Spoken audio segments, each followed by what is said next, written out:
પાછી ભૂલી ના જતી. તો ડોશીમાં આગળ વધ્યા તો દીપડો અને મોરું પણ એવું જ કહે કે તું આ જ રસ્તેથી આવજે, પાછી ભૂલી ના જતી. ડોશીમાને જેમ તેમ કરી પછી એમની દીકરીના ઘરે પહોંચી ગયા. તો દીકરી તો રાજી રાજી થઈ ગઈ. દીકરી કહે, બા તમે આવી ગયા, બા તમારા માટે શું બનાવું? ડોશીમા કહે, તેલ ને ચોળા બના. તો એમની દીકરી એમને રોજ તેલ ને ચોળા જ બનાવે.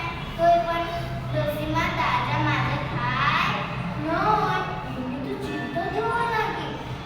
એમની દીકરીએ એનું કારણ પૂછ્યું, બા તમે શેની ચિંતા કરો છો?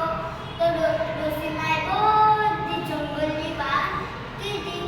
એમની દીકરી કહે, બા તમે ચિંતા ના કરો, હું ઘોંઘટીઓ લઈ આવી, એની અંદર બેસાડી તમને કોઈ પણ પ્રાણી પરેશાન નહીં કરે. તો ડોશીમા તો રાજી રાજી થઈ ગયા. ટાકદકની અંદર બેસી એમની દીકરીએ બે ગાડા કરી આપ્યા, કારણ કે ડોશીમાને દેખાય એટલે.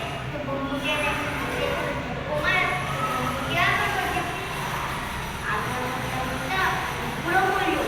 દીપડો કહે, યો ઘોંઘટીયો, મેં પેલી ડોશીને જોઈ છે.